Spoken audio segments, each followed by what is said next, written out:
tal amigos? ¿Qué tal YouTube? Seguimos con la serie de videos sobre The Warning y esta es la segunda entrega de los momentos que han marcado la carrera de The Warning. Ya en el anterior video hemos visto los primeros momentos que han marcado la historia de The Warning y en este vamos a terminar hasta el día de hoy. Otro de los momentos que marcaron su carrera fue la pandemia al final, porque ellas estaban ya componiendo nueva música para un nuevo LP y se vino la pandemia. Tuvieron que deshacer todos sus planes, ya tenían una gira hecha, ¿no?, en Estados Unidos, pero tuvieron que detenerla completamente. Para muchas bandas esto hubiera sido como un golpe que difícilmente se recuperan. Ellas apenas estaban comenzando, no tenían una disquera, eran independientes, y sufrir esto pues hubiera sido muy, muy difícil. Pero como repito, el trabajo que ellas han hecho, el no darse por vencidas, eso las ha ayudado muchísimo. Y luego pues la suerte, ¿no? Ellas siguieron componiendo, siguieron haciendo contenido para sus fans, que eso fue algo muy importante. El estar en comunicación con sus fans, muy importante. En ese entonces fue que se fundaron los días de cada una de ellas, y eso es otro de los momentos, ¿no? El que ellas hayan tenido un día para poder comunicarse con su comunidad de fans, ¿no? Eso hizo que la gente pues sintiera un apego personal con cada una de ellas, ¿no? Porque las iban conociendo no solo como músicos, como música, sino como personas al final. A ellas les sorprende muchas veces que la gente conozca a la banda como DPA, porque es el nombre de cada una de ellas, ¿no? Daniela, Paulina, Alejandra. Cuando con muchas bandas sucede, tú conoces el nombre de la banda, tal vez el del vocalista, pero luego no, y es como muy impersonal. Por ejemplo, escuchas una banda, que te digo, cualquier banda, ¿no? Motley Crue, por ejemplo. Solo si eres demasiado fan vas a conocer quién ha sido el vocalista, o si ha cambiado de vocalista, quiénes han sido los demás integrantes, cuántas veces han cambiado y todo. Pero de lo contrario, conoces la música de Motley Crue. Después, no, a lo mejor ni interesa. Pero con ellas, como decía, al hacer más personal la relación con sus fans, personal en el sentido de que llegamos a conocerlas a un nivel personal, ¿sí? Eso ha sido muy importante. Fue muy importante en este periodo de tiempo en el que no pudieron hacer giras. Tuvieron presentaciones. Y aquí el siguiente momento que marca la carrera de ellas, que es la presentación que hicieron desde el sótano, from the cave, the Warning Cave, de un stream en Facebook y no sé si fue en Instagram o en YouTube que lo tuvieron también. Pero acá hicieron un concierto, no sé cuánto tiempo fue, más o menos 2 horas, y fue completamente crudo, ¿sí? Como esa palabra más en inglés se utiliza más, raw, porque no tenían a su ingeniero de sonido ni nada. Ellas y sus papás fueron los que prepararon todo, la transmisión y todo, y lo hicieron así ad libitum, ¿no? Y les quedó un documento fenomenal. Está en línea también, pueden verlo. Les voy a dejar aquí un par de extractos de este concierto, que fue muy divertido, muy muy muy divertido. Luego de eso, el siguiente de los puntos o los momentos importantes fue su acercamiento con Lava Records, y que en medio de la pandemia hayan firmado con ellos. Tuvieron 7 meses de negociaciones con ellos para poner en claro todo lo que ellos querían. Digo ellos, equipo de The Warning, ¿no? Porque ya habían tenido muchas pláticas con muchas gentes, con muchas disqueras, muchos promotores, pero ninguna de ellas les había convencido. Entonces, ellas conocían Lava Records, Republic, y querían ser parte de este equipo, porque ya habían visto más o menos cómo se movían, ¿no? En qué ambiente se movían. Pero a pesar de eso, tenían que poner sus condiciones. 7 meses de negociaciones para finalmente firmar con Lava Records un contrato de 5 discos. Y pues estaban donde querían estar porque tenían control de su música, control de la producción, control de muchas cosas. Por supuesto, yo no conozco el contrato, pero parece que es un contrato muy favorable para ellas, para el artista. Por supuesto que es favorable también para la compañía, porque si no, no las hubieran firmado. Pero eso solo quería decir que tenían que trabajar y mucho, ¿sí? Ahora, si no estoy mal, Universal Music ya tomó el contrato de Warning, si no estoy mal. O sea, ustedes corríjanme si es así o me estoy confundiendo. O solo hay como una cláusula más para participar más con Universal. No lo sé. Pero al parecer, sí, hay una colaboración más estrecha entre la casa matriz, que es Universal, y The Warning, ¿no? Siempre son parte de Lava y Republic, pero al parecer Universal va a estar más involucrado también. Y eso a lo mejor se puede ver con algunas de las cosas que han pasado recientemente, pero ya lo veremos también. La grabación de Error es el siguiente momento que les ha marcado también. Ya trabajaron con David Bendett, un productor que a ellas les gustaba mucho su forma de trabajo, lo que ya había hecho. Y fue una grabación muy especial porque fue en medio de la pandemia. Fueron a grabar 2 meses, si no estoy mal, a New Jersey. Un mes. Ustedes corríjame otra vez. Y estuvieron haciendo eso, grabando, componiendo, grabando. Y todo en medio de la pandemia. Todo en medio de la pandemia.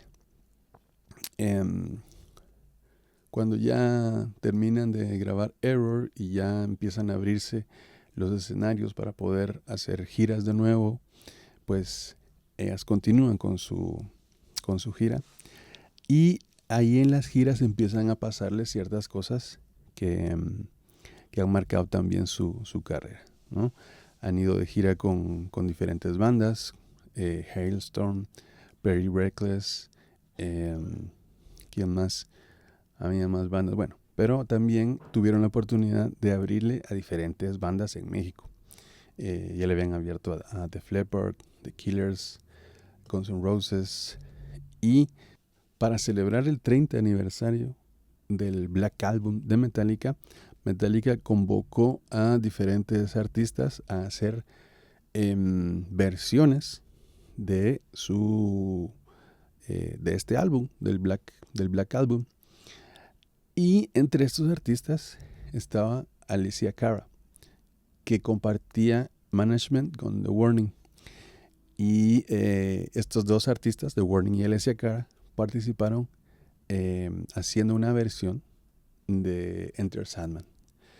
Digo que este es un momento que a lo mejor es como un cierre de ciclo, porque ellas empezaron su máxima exponencia al mundo haciendo un cover de Metallica, Enter Sandman, y que la banda Metallica las reconociera para hacer esta colaboración. Pues para ellas fue eso, un cierre de ciclo, una cosa que nunca se habían imaginado. Hicieron esta canción en el 2021, en medio de la pandemia también, junto con Alessia, una versión de Enter Sandman que no es un cover, es una versión que tiene la esencia de la canción original, pero también tiene la esencia de The Warning y la voz de Alessia. Tuvieron muy pocos días para hacerla, pero la hicieron y fue una cosa de todas las canciones que hay en ese álbum. No es porque yo sea fan de The Warning, pero creo que esa es una de las mejores versiones que hay. A lo mejor algunos me dirán lo contrario, pero para mí es de las mejores versiones que se han hecho de una canción en general, ¿sí? Hay yo no les llamo covers, sino versiones. Covers es como el que ellas mismas hicieron de Enter Sandman en el 2015. Pero una versión, esto es un poco más difícil. Es más difícil hacer una versión porque es muy complicado, sobre todo con una canción tan icónica, ¿no? Y ellas lograron hacer esta versión. Y creo que le hace más justicia a lo que querían expresar los mismos Metallica, ¿no? Querían hacer una canción de cuna terrorífica y con la versión original, pues está bien, no es muy buena, pero la versión de Warning creo que le dan el punto de esa canción de cuna así spooky, ¿no? Una spooky lullaby dirían ellas, ¿no? Dirían en Estados Unidos. Entonces, otro de los momentos muy importantes para esta banda, la colaboración que tuvieron con Metallica. Luego, como les seguía diciendo, ¿no? Le abrieron conciertos a muchos artistas. Foo Fighters en el 2022, si no estoy mal. Sí, en el 2022. Y una de las cosas que también les marcó, que les ha marcado desde siempre, es la influencia que han tenido de diferentes artistas.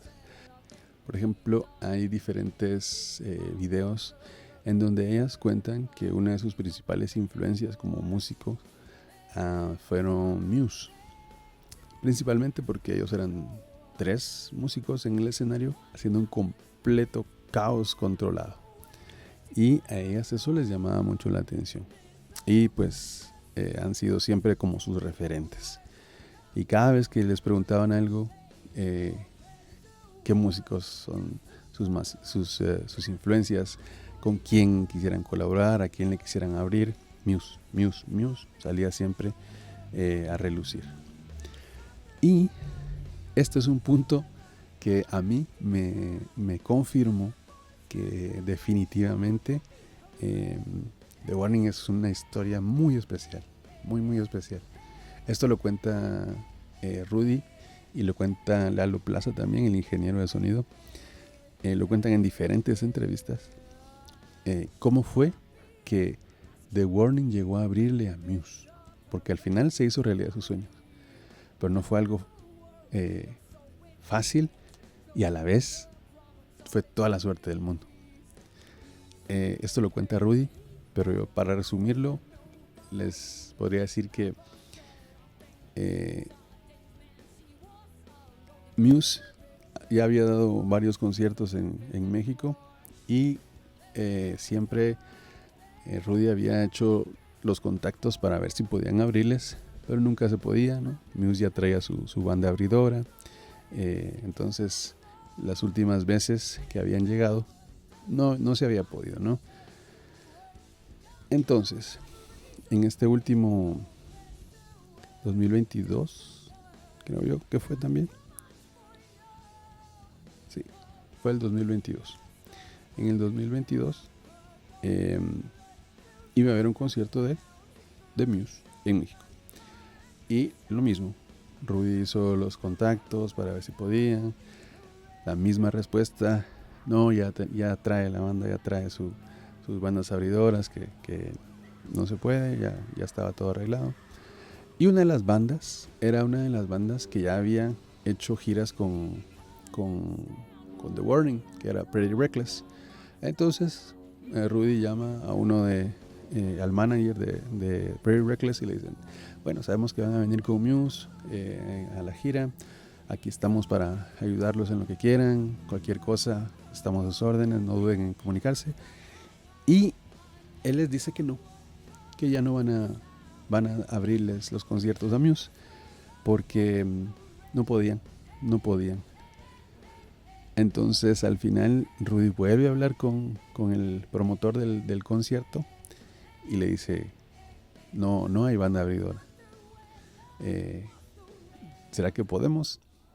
Hicieron un último pitch, digámoslo así, en donde enviaron mucho material para Muse y se abrió la posibilidad y lo hicieron. Lograron conseguir esos conciertos, que fueron 3, si no estoy mal, uno en Monterrey, en Guadalajara y en la Ciudad de México.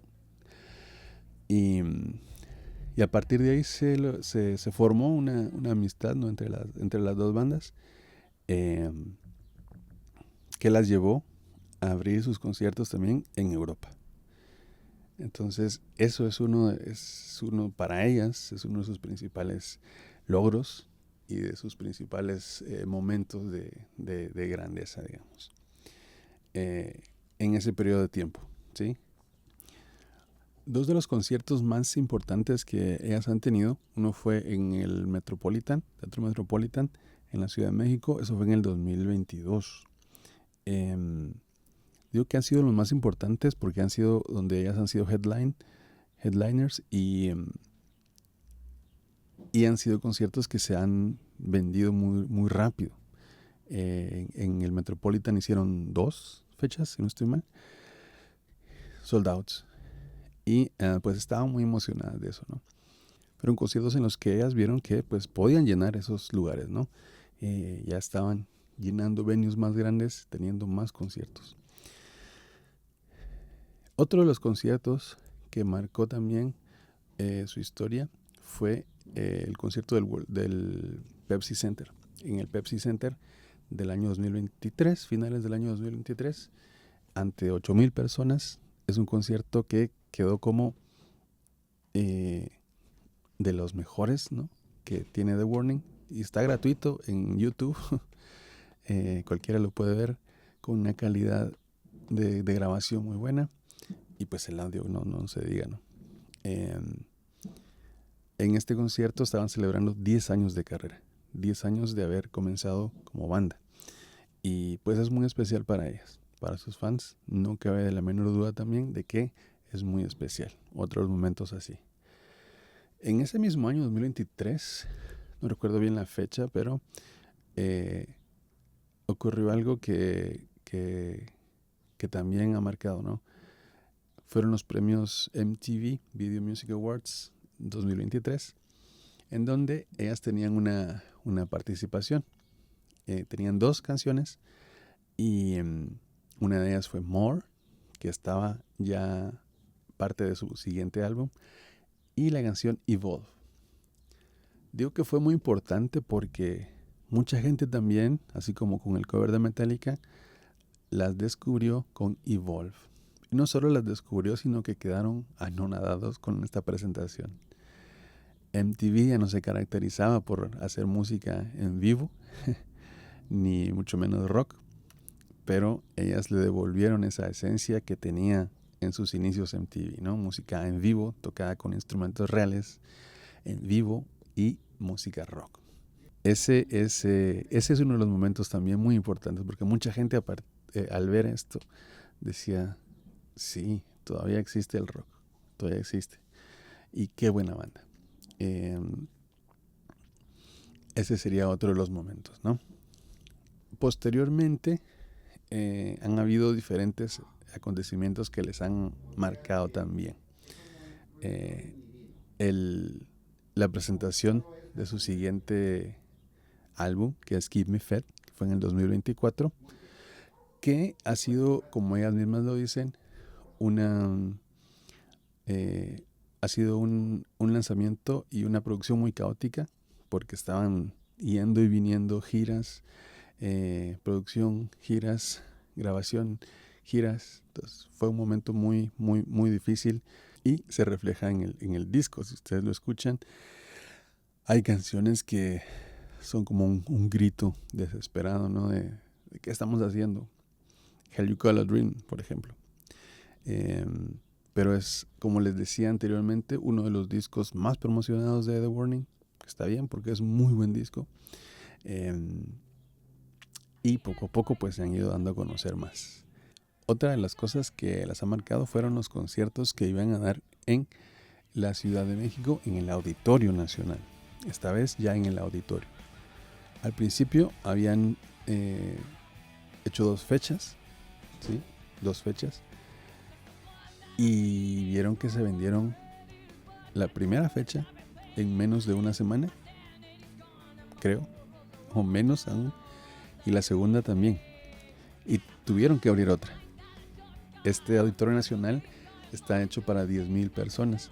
Esto fueron 30,000 personas que fueron a verlas en 3 días de conciertos en el auditorio. Luego también fue en Guadalajara y en Monterrey, que dieron otros 2 conciertos, siempre con la gira del Keep Me Fed. Ya habían hecho gira en Estados Unidos y en Europa promocionando este disco, pero nunca lo habían tocado por completo. Y la primera vez que lo iban a hacer fue ahí, en el Auditorio Nacional. Mucha gente fue a verlo, mucha gente de todos los países llegaron a verlas, porque fue una producción de otro nivel. Fue una producción de otro nivel. Tanto así que grabaron al estilo película, ¿no? Hicieron una película con este concierto. Y tuvimos la suerte, la fortuna de que lo transmitieron en diferentes países. Y a los que no pudimos ir al concierto, pues lo pudimos ir a ver al cine, ¿no? Y les digo, está súper increíble. Si tienen la oportunidad de comprar el DVD, que ya salió, lo pueden hacer. Está ya a su disposición. Ya estaba agotado. Cuando hace poco lo fui a ver, no había. Pero ese es otro, ¿no? Que hayan tenido una presentación cinematográfica no es tan fácil. No es tan fácil. Y que haya tenido éxito. Este es otro de los momentos en los que han crecido y han sido importantes. Seguramente que hay más. A lo mejor se me olvidó alguno importante. En los comentarios pueden decirme qué momentos para ustedes han sido claves en la carrera de The Warning, que no he dicho yo acá. Y en posteriores videos pues vamos a hablar también sobre ellos. Por hoy vamos a terminar acá. Seguramente para cada uno de nosotros hay un momento especial en nuestra historia y con la historia de la banda. Pónganme en los comentarios. Quiero saber más o menos cómo fue que conociste a esta banda y qué fue lo que más te impactó. En el siguiente video vamos a hablar sobre Escape the Mind. Vamos a ver si lo oímos por completo. No son muchas canciones y podemos hablar de cada una de ellas. Por lo pronto, muchas gracias por sus likes, por comentar, por suscribirse y pues los invito a seguir viéndome. Como decía, no es importante lo anterior, no es para nada importante. Lo más importante es que puedan compartir con los demás algo de esto, si creen que vale la pena. Para terminar, no olviden que siempre es un buen día para compartir con alguien más la música de The Warning. Saludos.